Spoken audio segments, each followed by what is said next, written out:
Good afternoon, students. Good afternoon. Today we are going to start our poetry section, and from this poetry section, we are from this poetry section, we are going to study a poetry that is from 2.4 upon Westminster Bridge. This poem is written by William Wordsworth, well-known poet from English literature.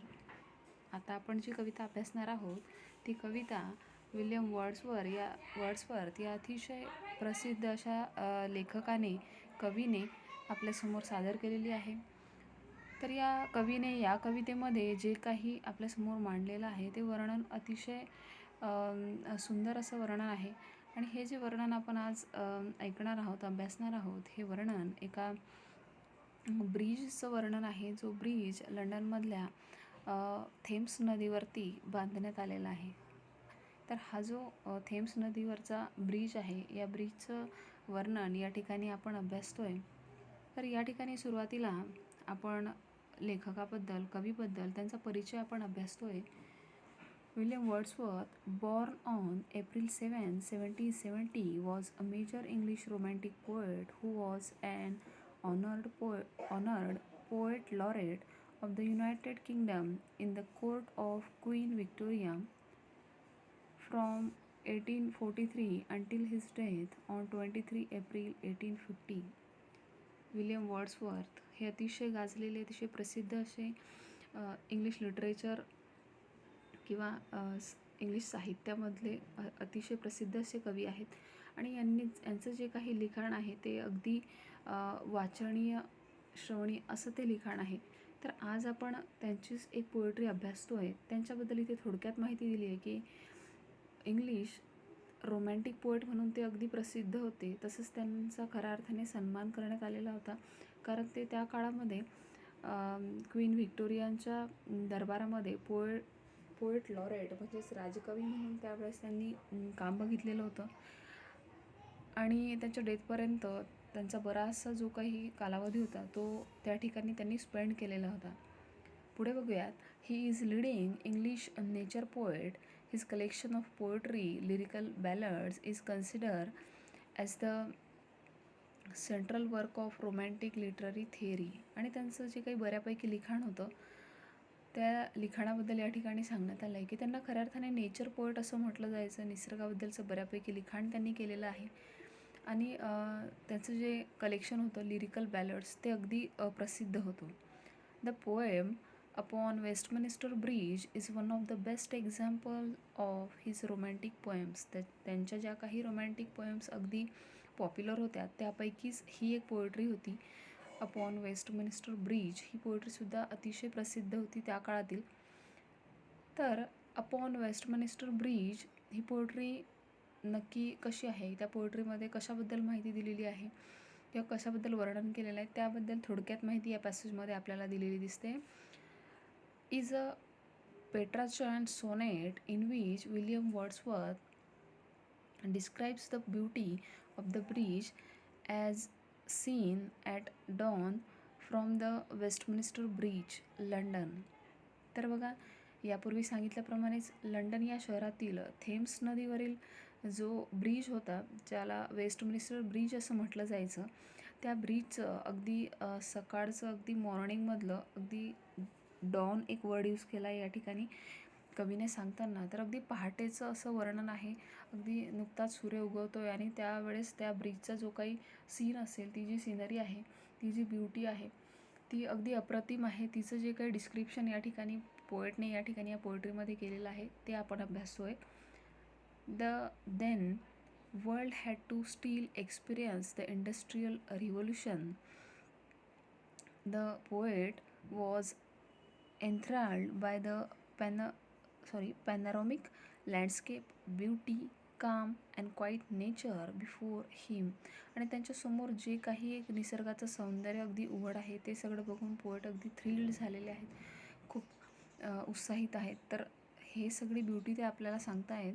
This poem was first published in the collection of poems in 2 volumes in 1807.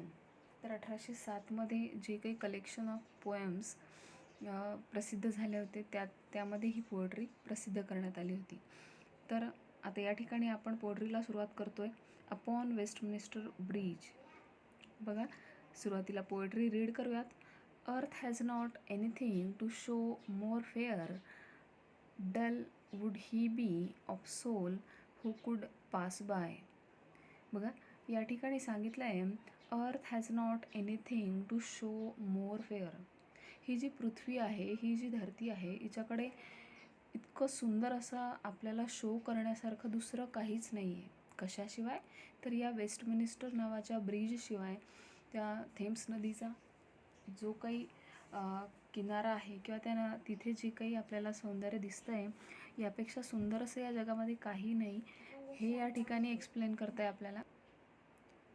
तर त्यापेक्षा, या सिनरीपेक्षा, या ब्युटीपेक्षा सुंदर दुसरं या जगामध्ये, या पृथ्वीकडे, या अर्थकडे आपल्याला दाखवण्यासारखं, शो करण्यासारखं सौंदर्य दुसरं कुठलंही नाही, असं या ठिकाणी कवी आपल्याला सांगतायत, वर्ड्सवर्थ सांगतायत. त्याचबरोबर dull would he be of soul.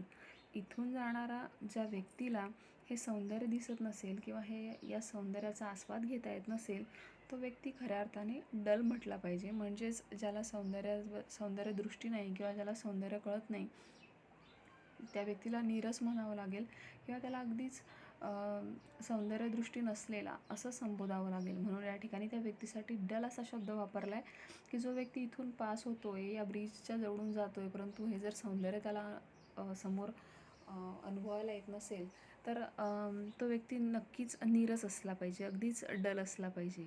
So a site so touching in its majesty, this city now doth like garment wear. या ठिकाणी खऱ्या अर्थाने हा सगळा देखावा जो आहे त्याने अगदी प्रेरित होऊन किंवा समोरची सिनरी बघून कवी आपल्याला सांगतायत की या त्यांच्या कवितेत त्या पुलाच्या सौंदर्याचे, या ब्रिजच्या सौंदर्याचे वर्णन करताना ते म्हणतात की पृथ्वीवरती यापेक्षा सुंदर असा नजारा कुठेच असणार नाही. तसंच हे जे काही सिटी आहे, हे सध्या कसं आहे तर जणू काही ते अगदी शांत आहे, अगदी स्टील आहे, अगदी काम असं आहे. कुठलंही तिथे गडबड गोंधळ आपल्याला अनुभवायला येणार नाही. तर अगदी हे जे लंडन शहर आहे ते अगदी शांत आहे आणि ते अजूनही खऱ्या अर्थाने जागे झालेलं नाही. अजूनही अगदी शांतता त्या शहरामध्ये अजूनही पसरलेली आहे. नुकतीच सकाळ होते आहे आणि सकाळच्या आणि अशा स्वच्छ निर्मळ अशा वातावरणामध्ये हा जो काही ब्रिज आहे तो खऱ्या अर्थाने अगदी चकाकतो आहे आणि जणू काही city now doth like a garment wear. या ठिकाणी एक वर्ड यूज केलेला आहे, गारमेंट. जणू काही म्हणजे या सिटीने, या शहराने एक पांघरून अंगावरती घेतलेला आहे, एक कपडा ओढलेला आहे अंगावरती आणि हे शहर अजूनही शांत झोपलेलं आहे, अजूनही ते जागं झालेलं नाही. अशा प्रकारचं वर्णन या ठिकाणी कवी करतायत.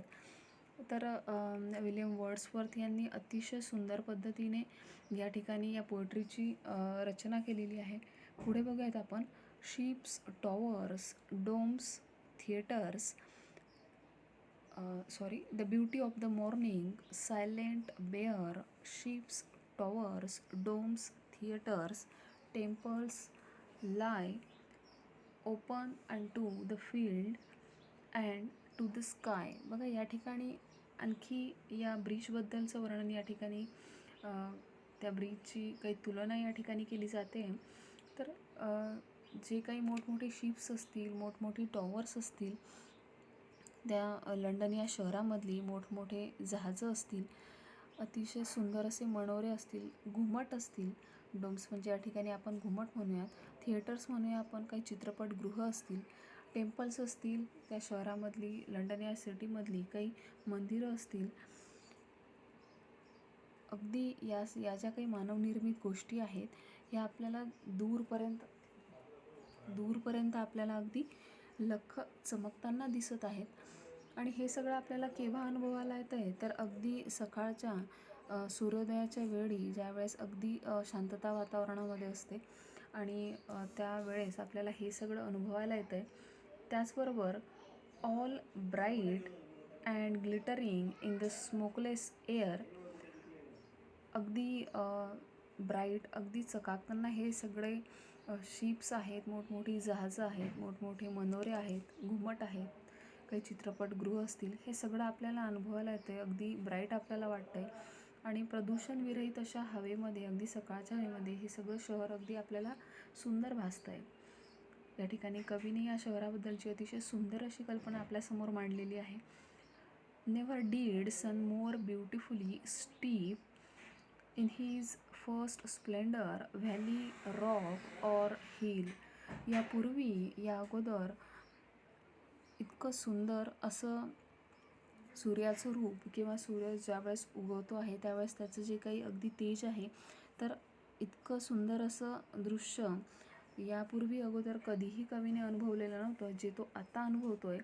आणि हे सगळं त्याला अनुभवताना अतिशय त्याला इतकी सुंदर अशी नीरव शांतता यापूर्वी कवीने कधीही अनुभवलेली नव्हती, जी त्याला आजच्या सूर्यप्रकाशामध्ये अनुभवायला मिळते. In his first splendour valley, rock all hill, never सॉ आय नेव्हर फेल्ट अ काम सो डीप. आणि यापूर्वी इतकं भव्य, इतकं सुंदर असं व्हॅलीजचं, अगदी दऱ्याखोऱ्यांचं, मोठमोठ्या रॉक्सचं, अगदी उंच अशा टेकड्यांचं, हिल्सचं असं सुंदर स्वरूप यापूर्वी कधीही कवीला अनुभवता आलं नाही.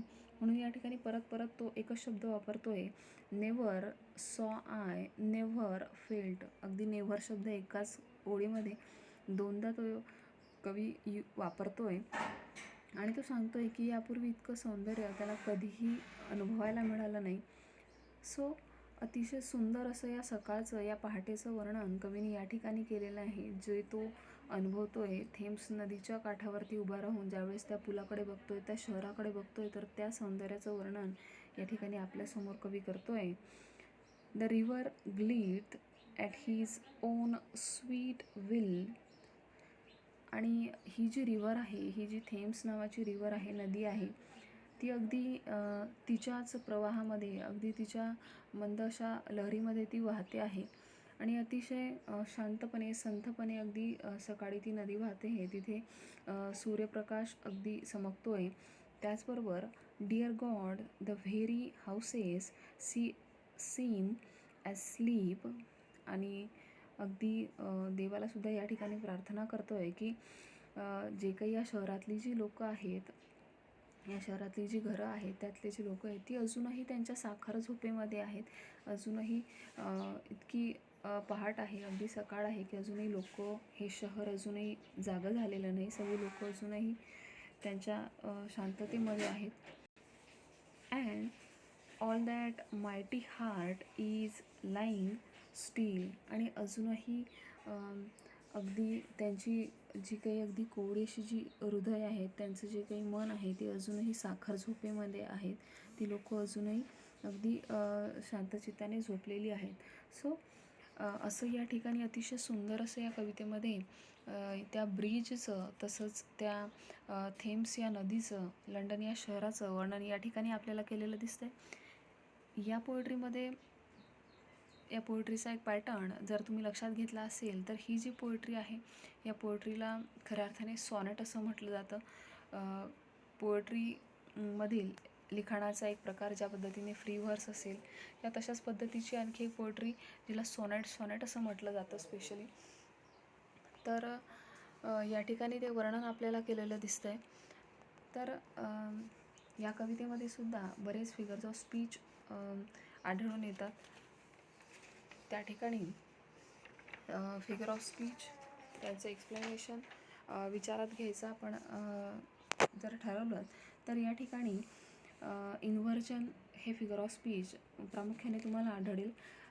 लाईन आहे, नेव्हर सॉ आय नेव्हर फेल्ट अ काम सो डीप. या ठिकाणी जर तुम्ही बघितलं तर इन्व्हर्जन हा फिगर ऑफ स्पीच आहे आणि एक्सप्लेनेशनबद्दल विचार करायचा झालाच तर आय सॉ नेव्हर असं एक्सप्लेनेशन किंवा अशा पद्धतीची ओळीचं कन्स्ट्रक्शन असणं गरजेचं होतं, परंतु त्या ठिकाणी नेव्हर सॉ आय असे शब्द वापरलेले आहेत. सो या ठिकाणी इन्व्हर्जन हा फिगर ऑफ स्पीच आहे. तुम्हाला माहिती असेलच, ज्यावेळेस वाक्याची रचना जी आहे subject plus verb plus object ही जी वाक्याची रचना आहे ती जर बदललेली असेल तर त्या ठिकाणी अशा पद्धतीचा इन्व्हर्जन हा फिगर ऑफ स्पीच होतो. तसंच इतरही बरेचसे फिगर ऑफ स्पीच या पोएट्रीमध्ये यूज केलेले आहेत. उदाहरणच घ्यायचं झालं तर पर्सॉनिफिकेशनची बरीच उदाहरणं तुम्हाला या पोएट्रीमध्ये दिसून येतील. For example, never did sun more beautifully steep in his splendour. या ठिकाणी sun is personified as being splendid at dawn. या ठिकाणी सूर्याला एक ह्युमन बिईंग्सची जणू काही उपमा दिलेली आहे. सो या ठिकाणी त्याला पर्सनची उपमा दिलेली आहे सनला आणि त्याला पर्सोनिफाईड केलेलं आहे. म्हणून या ठिकाणी तुम्हाला एका पद्धतीने पर्सॉनिफिकेशन हा फिगर ऑफ स्पीच म्हणता येईल. ओड आहे, sun never did sun more beautifully steep. आणि खऱ्या अर्थाने इथे या ओळीमध्ये अशी कल्पना केलेली आहे की जणू काही जो सन आहे, जो सूर्य आहे, त्याने त्याच्या स्प्लेंडरने किंवा त्याच्या सोनेरी कलरच्या जे काही रेज आहेत, जी किरणं आहेत, त्या किरणांनी अगदी पूर्ण पृथ्वीला जणू काही त्यांनी न्हाऊ घातलेलं आहे. पूर्ण पृथ्वीवरती त्याची सोनेरी सूर्यकिरण जणू काही त्यांनी पसरवलेले आहेत, स्प्रेड केलेले आहेत. तर या ठिकाणी पर्सॉनिफिकेशन आहे.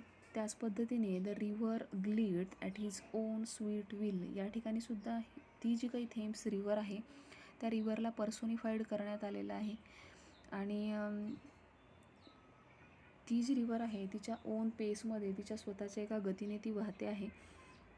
And its water not yet disturb so early by a ship or any vessel. आणि तिचं जे काही पाणी आहे ते अतिशय शांत, अगदी काम असं आहे, अशी या पद्धतीने या ठिकाणी तुलना केलेली आहे. तसंच आणखी जर पर्सॉनिफिकेशनचं एक्झाम्पल आपण घ्यायचं ठरवलं तर and all that mighty heart is lying steel. The poet expresses here, dear God, that the heart of the city is still, the citizens are asleep. जणू काही या शहराची जी हृदयं आहेत, म्हणजेच त्या शहरातली जी काही सिटिझन्स आहेत, तिथली जी लोकं आहेत ती अजूनही स्टील आहेत. द सिटिझन्स आर स्लीपिंग, ते अजूनही झोपलेले आहेत. And the city has not yet stirred and its heart the human are sleeping still unmoving. They haven't begun the day's bustle. आणि अजूनही त्या शहरं जी आहेत ती खऱ्या अर्थाने जागी झालेली नाही आहेत. म्हणजेच कोण? त्या शहरातली लोकं, तिथली सिटिझन्स अजूनही जागे झालेले नाही आहेत. तर त्या ज्या शहराला एक उपमा दिलेली आहे की तिथल्या एका हार्टची, तर ही जी उपमा आहे या ठिकाणी पर्सॉनिफाईड केलेलं आहे. तसंच अशी बरीचशी फिगर ऑफ स्पीच आपल्याला या ठिकाणी आढळून येतील. ॲलिट्रेशनची सुद्धा बरीचशी एक्झाम्पल या ठिकाणी तुम्ही लक्षात घेऊ शकाल. तर ही पोएट्री आपण अभ्यासलीत. अगदी शॉर्ट बट स्वीट अशी पोएट्री होती. अगदी लवकर लक्षात येईल अशा पद्धतीचा पोएट्रीचा मेसेज होता आणि अभ्यासायला सुद्धा अतिशय इझी. तर अशी पोएट्री आपण आज अभ्यासलीत. आणखी काही एखादा नवीन टॉपिक घेऊन आपण आपल्या पुढील लेक्चरमध्ये भेटूयात. तोपर्यंत आपण इथेच थांबूयात. धन्यवाद.